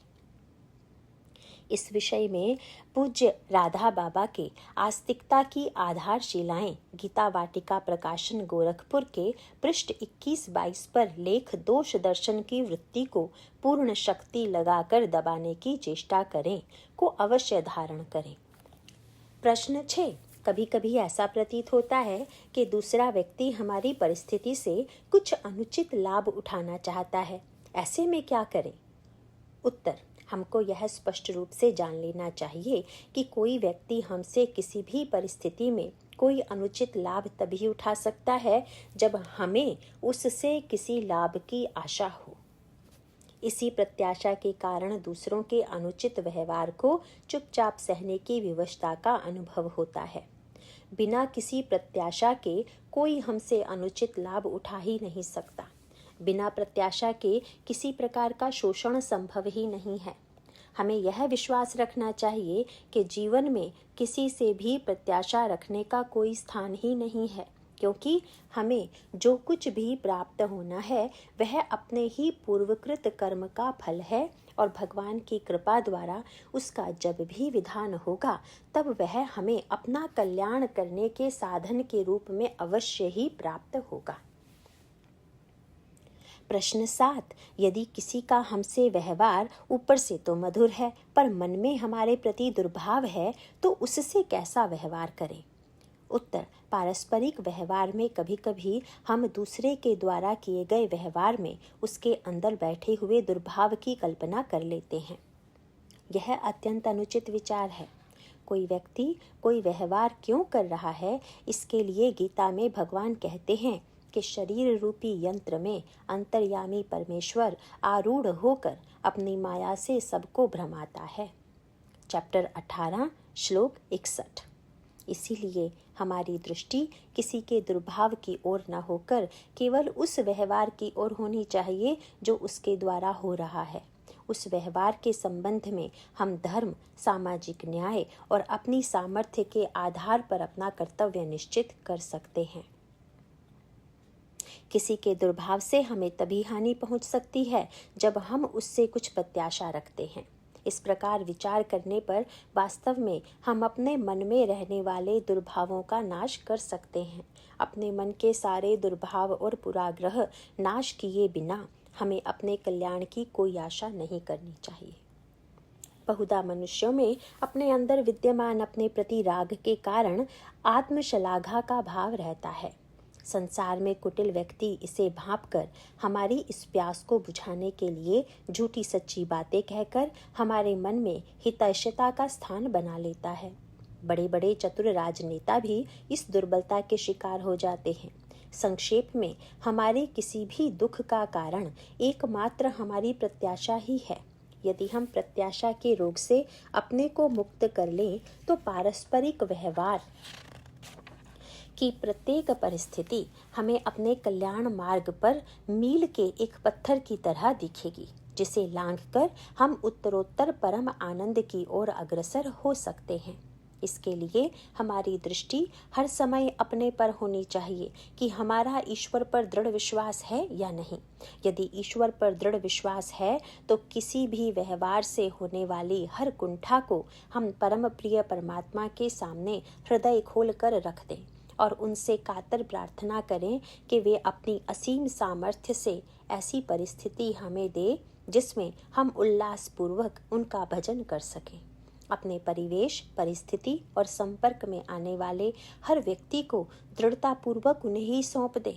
हम इस विश्वास पर अचल रहें कि फिर वे जो कुछ भी करेंगे वह हमारे लिए कल्याणकारी और सुखद ही होगा। चैप्टर 4 सेक्शन 12 पीढ़ीगत विषमता, बच्चे कहना क्यों नहीं मानते। आजकल कदाचित कुछ ही परिवार ऐसे होंगे जिनमें बड़े बूढ़े व्यक्ति अपने युवा बालकों से वैचारिक विषमता के दुख से दुखी ना हो। इस पीढ़ीगत विषमता को अंग्रेजी में जनरेशन गैप कहा जाता है। वयोवृद्ध माता पिता को यह असंतोष सताने लगता है कि युवा पीढ़ी के उन्हीं के स्वजन उनकी जीवन शैली को पुरातन और उनकी विचार शैली को दकियानूसी कहकर उनका उपहास करते हैं और उनके प्रति उपेक्षा का व्यवहार करते हैं। बड़ों की उपस्थिति को युवाजन अपनी स्वतंत्रता में बाधक समझते हैं और बड़े लोग उनके व्यवहार में उच्छृंखलता और प्रत्यक्ष अवमानना का दर्शन करते हैं। फिर और कोई चारा नहीं रह जाता इसके सिवा कि बूढ़े माता पिता अलग रहने को विवश हो जाएं, और यह भी उस समय जब उन्हें सहायता और संग की सर्वाधिक आवश्यकता होती है। एक सज्जन ने अपने एकमात्र पुत्र के बड़े हो जाने पर अपना बनाया हुआ मकान उसके नाम कर दिया। उन्हें कुछ दिन के लिए कहीं बाहर जाना पड़ा। लौटने पर उन्होंने देखा कि पूरे मकान पर उनके पुत्र ने अधिकार जमा लिया और उनके निजी सामान को मकान की गैरेज में रखकर उन्हें उसमें रहने को विवश कर दिया। ऐसी स्थिति में उन्हें प्रतिदिन उपेक्षा और अपमान के घूंट पी पी कर जीवन का शेष समय व्यतीत करना पड़ा। इस प्रकार की घटनाओं के कारण दो अत्यंत भयंकर दुष्परिणाम सामने आने लगे हैं। एक तो वृद्ध आश्रमों की बढ़ती हुई आवश्यकता और दूसरा कानून द्वारा संतान को विवश करने का विधान कि वह अपने वृद्ध माता पिता को निर्वाह हेतु आर्थिक सहायता प्रदान करे।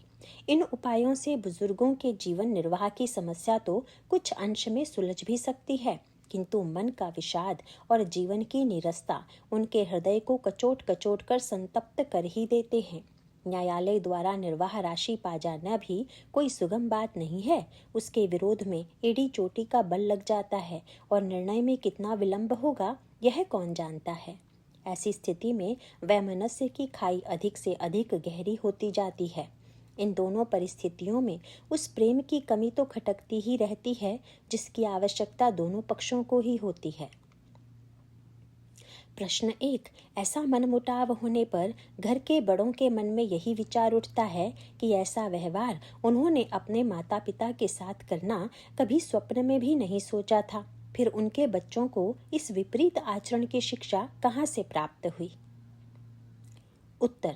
इस समस्या के समाधान के लिए आज वृद्ध माता पिता तनिक अपने युवा काल का स्मरण करें। संभव है कि उन्होंने अपने युवा काल में अपने माता पिता की उपेक्षा न की हो। उन्हें यह स्मरण होगा कि उस समय का पारिवारिक जीवन आज के जीवन की तुलना में बहुत कम गतिशील था। उन्हें यह भी स्मरण होगा कि उनके बाल्यकाल में पारिवारिक जीवन अधिक धर्मनिष्ठ था। बाल्यकाल से ही उन्होंने परिवार के दैनिक कार्यक्रम में परंपरागत रीति से गीता रामायण का पाठ, भजन पूजा, सत्संग और घर में कभी कभी किसी साधु महात्मा का आगमन होता देखा होगा। इन धार्मिक कृत्यों में सहयोगी रहने के लिए उन्हें अपने माता पिता से प्रेरणा व प्रोत्साहन भी मिले होंगे। यही मुख्य कारण होता है जिससे बाल मानस में माता पिता की सेवा आजीवन करने के अंकुर दृढ़ मूल अवश्य हो जाते हैं। युवा होने पर यही अंकुर पल्लवित और पुष्पित हो जाते हैं और माता पिता की सेवा उनके किसी हित के लिए नहीं वरन अपने ही कल्याण के लिए आवश्यक लगने लगती है।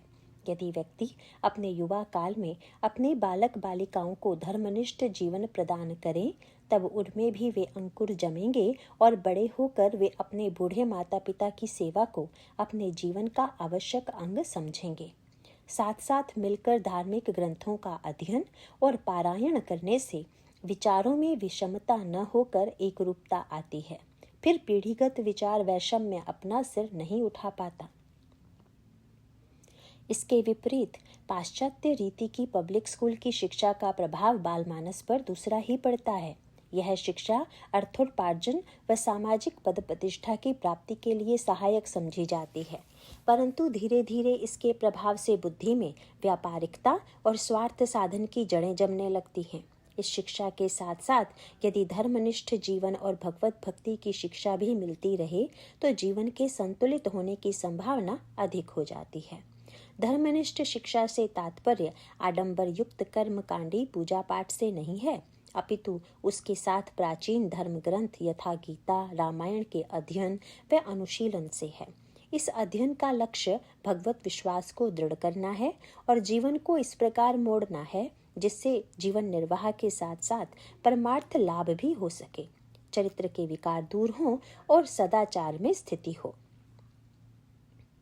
प्रश्न 2।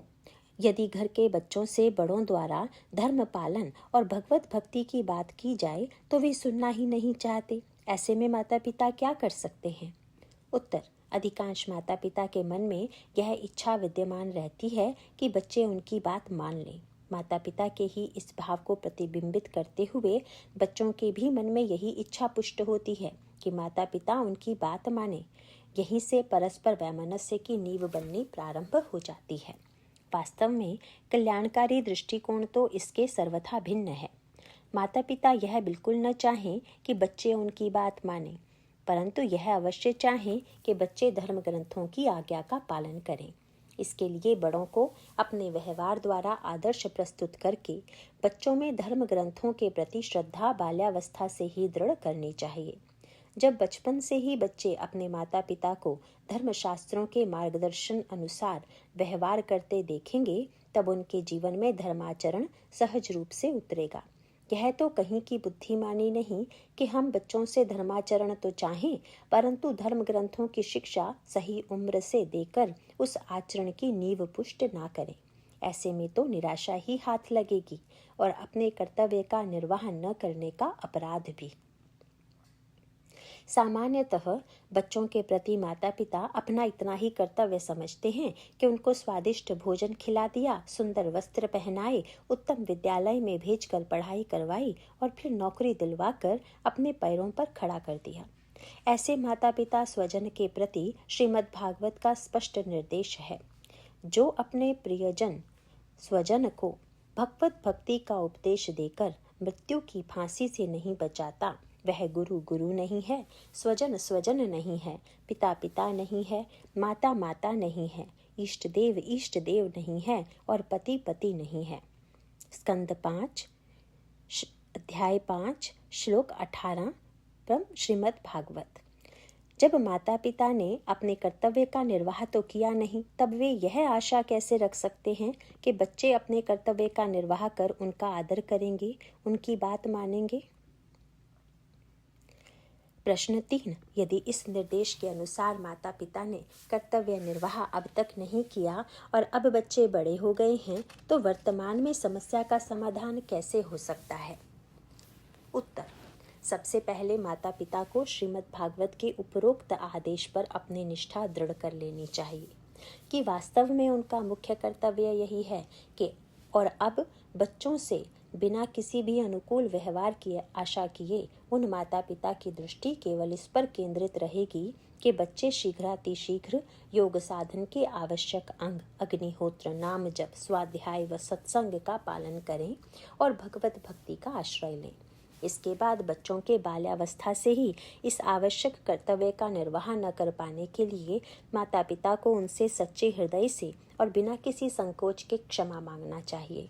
साथ ही यह भी निवेदन करना चाहिए कि उनकी इस भूल के कारण बच्चे अपने आप को कल्याण साधन से वंचित ना करें। यह प्रार्थना करने में माता पिता के अहंकार को कष्ट अवश्य पहुँचेगा, पर इस प्रकार निरहंकार होकर निष्कपट और स्वच्छ हृदय से बच्चों के प्रति निस्वार्थ हित भावना धारण करने और व्यक्त करने का बड़ा प्रभावी अवसर पाया गया है। माता पिता के इस क्षमा मांगने तथा हित साधन निवेदित करने से बच्चों के मन में उनके प्रति नवीन आदर का संचार हो जाता है। आरंभ में संभव है कि बचपन से सिखाई मान्यताओं के कारण बच्चे इस प्रार्थना का आदर ना करें और अपना दुर्व्यवहार बनाए रखें। ऐसे में माता पिता इसे अपनी ही लापरवाही और कर्तव्य विमुखता का फल समझकर उसे सह लें। साथ ही कातर भाव से भगवान से प्रार्थना करते रहें कि वे कृपा करके वर्तमान में उनके इस कर्तव्य का निर्वाह करा दें और बच्चों के आस्तिक भाव को पुष्ट करके उन्हें कल्याण साधन में लग जाने की प्रेरणा शीघ्रातिशीघ्र प्रदान करें।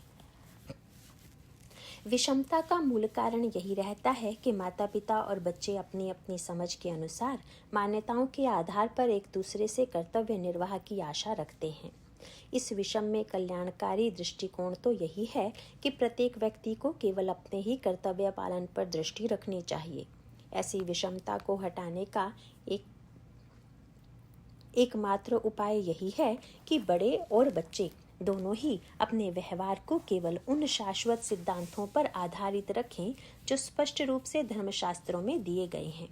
धर्मशास्त्रों के वचनों को बच्चों के साथ पारिवारिक स्वाध्याय में पढ़ना, उनके वचनों को सरल भाषा में बच्चों के समक्ष प्रस्तुत करना, उन सिद्धांतों को बच्चे अपने जीवन में किस प्रकार धारण कर सकते हैं और उससे उनको क्या लाभ होगा, इन सब बिंदुओं को निस्वार्थ भाव और प्रेम से समझा पाना, इनके लिए माता पिता को विशेष रूप से प्रयत्नशील रहना चाहिए।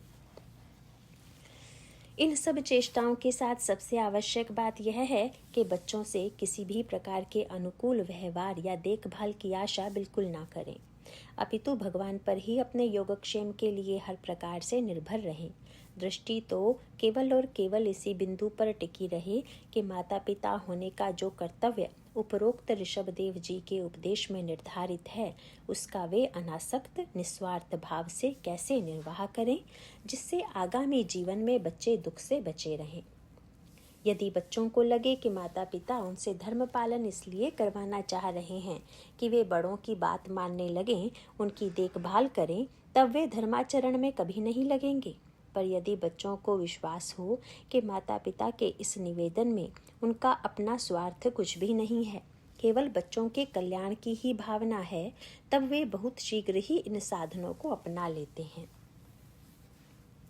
जब तक ऐसा ना हो तब तक माता पिता धीरज धारण करके अपनी सतत चेष्टा बनाए रखें और साथ ही तुलसीदास जी का आश्वासन याद रखें, प्रवसी नगर की जय सब काजा, हृदय राखि कौशलपुर राजा, गरल सुधा रिपुकर ही मिताई, गौपद सिंधु अनल सितलाई। अर्थात अयोध्यापुरी के राजा श्री रघुनाथ जी को हृदय में रखे हुए नगर में प्रवेश करके सब काम कीजिए। ऐसे व्यक्ति के लिए विष अमृत हो जाता है, शत्रु मित्रता करने लगता है, समुद्र गाय के खुर के बराबर हो जाता है, अग्नि में शीतलता आ जाती है। सुंदरकांड दोहा 5 चौपाई 1। प्रश्न 4, क्या वर्तमान युग के बच्चों को भी धर्मशास्त्रों की ओर उन्मुख किया जाना संभव है?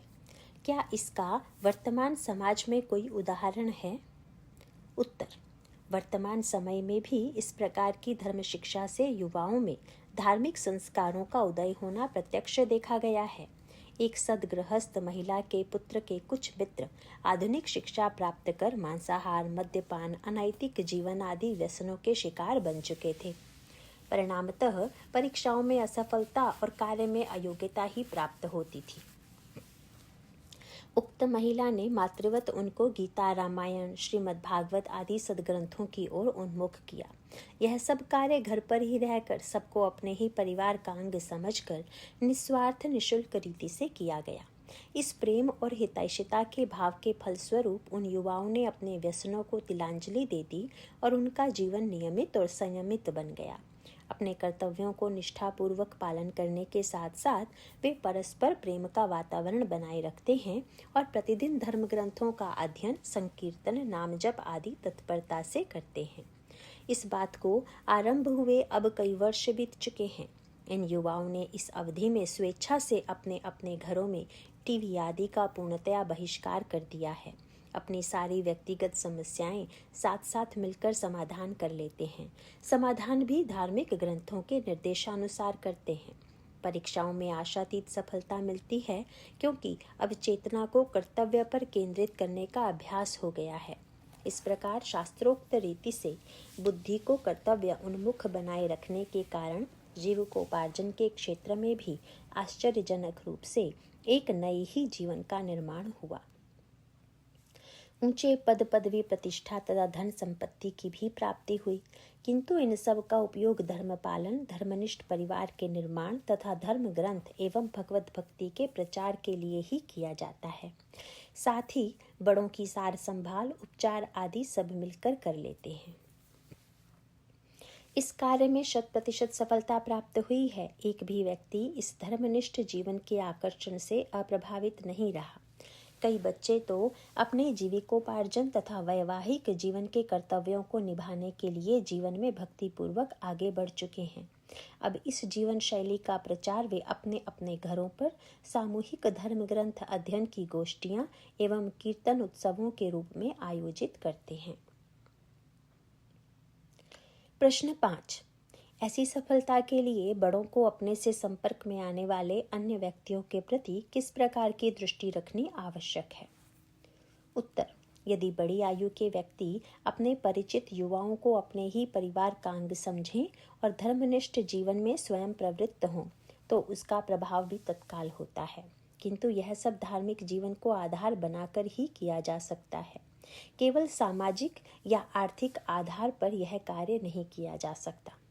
उसके लिए जो दृष्टि आवश्यक है वह गीता में इस प्रकार बताई गई है। सर्वभूतस्थमात्मानं सर्वभूतानि चात्मनि ईक्षते योग युक्तात्मा सर्वत्र समदर्शन। समाहित अंतःकरण से युक्त समदृष्टि वाला योगी अपने आत्मा को सब भूतों में और आत्मा में सब भूतों को स्थित देखता है। श्रीमद् भगवद गीता चैप्टर 6 श्लोक 29। अपने मन में ही बड़ी स्वार्थ भावना ऐसा करने में बाधक होती है। इस स्वार्थ के कारण ही मनुष्य की दृष्टि केवल अपने ऊपर, मैं और अधिक से अधिक अपने परिवार, मेरे पर केंद्रित होती है। मैं और मेरेपन के भावों को ही श्रीमद् भागवत में मनुष्य की 2 दुर्भेद ग्रंथियां बताई गई हैं। इनको धर्मशास्त्र के अध्ययन की सहायता से जड़ से उखाड़ फेंकने पर ही जीवन में किसी प्रकार की सुख शांति का प्रवेश संभव है। गीता के उपरोक्त श्लोक के अनुसार सभी के प्रति अपनेपन का भाव धारण करना ही कल्याणकारी है। इसी प्रकार अपने परिवार की सीमा को निरंतर विस्तार करने के लिए प्रेरित करते हुए नीति शास्त्रों की आज्ञा है। अयम निच परो वेत्ति गणना लघु चेतसाम उदार चरिता नाम तु वसुधैव कुटुंबकम। अर्थात यह मेरा है और यह पराया है, इस प्रकार की गणना छोटी बुद्धि वालों का काम है। उदार बुद्धि वालों के लिए तो सारा संसार ही एक कुटुंब है। पंचतंत्र अपरीक्षित 37। इस प्रकार संपर्क में आने वाले सभी जनों को अपने ही विस्तृत परिवार का अंग जानकर बड़ों को उनके प्रति अपने कर्तव्य भी समझना चाहिए। ऋषभदेव जी के उपरोक्त आदेश का अनुसरण करते हुए विदुर नीति में भी यही कहा गया है कि जो धर्म की शिक्षा न दे वह वृत्त के आदरणीय पद के योग्य है ही नहीं। चैप्टर 3 श्लोक 58। जब माता पिता अपने से संपर्क में आने वाले प्रत्येक व्यक्ति के प्रति इस कर्तव्य के निर्वाह के लिए कटिबद्ध हो जाएं, तब उनकी हर स्तर की संभाल का आश्वासन देते हुए भगवान वचन देते हैं, अनन्याश्चिन्तयन्तो माम ये जना पर्युपासते तेषां नित्याभियुक्तानां योगक्षेमं वहाम्यहम्। जो लोग अनन्य भाव से मेरा चिंतन करते हैं और मन, वाणी व कर्म से मेरी उपासना करते हैं, ऐसे मेरे से युक्त लोगों का सारा योगक्षेम मैं वहन करता हूँ। श्रीमद् भगवद गीता चैप्टर 9 श्लोक 22। इस आश्वासन के बाद जीवन यापन के लिए वृद्धाश्रमों अथवा कानूनी कार्यवाही की आवश्यकता ही क्या रह जाती है। यदि वृद्धाश्रमों में रहकर भगवत भक्ति का प्रचार करने का विचार हो तो वह तो अत्यंत श्लाघनीय प्रयत्न होगा। जो लोग भगवान में और उनकी वाणी में विश्वास रखते हैं या किसी साधना में रत हैं, वे तो सुगमता से अपने पारिवारिक युवाजन और उनके नित्य संगियों को धर्मनिष्ठ जीवन की सत प्रेरणा देकर अपने उत्तरदायित्व का निर्वाह कर सकते हैं। आधुनिक युवा समाज में व्याप्त धर्म विरोधी विचारों से प्रभावित होकर वे जो शंकाएं प्रस्तुत करें, उनका समुचित समाधान किया जाना चाहिए। युवाओं को धार्मिक उत्सवों के मनाने और संकीर्तन आदि संगठित करने में बड़ी प्रसन्नता होती है। इसके लिए उन्हें उचित प्रोत्साहन व प्रेरणा देना अत्यंत लाभकर होता है। इस दिशा में सुविचारित पग उठाने की आवश्यकता है। सदप्रयत्नों में अहैतुक सुहृद परमात्मा की कृपा का अनुभव पद पद पर अवश्य होगा और ऐसे प्रयत्नों को उनसे पूर्ण शक्ति और सहायता प्राप्त होगी।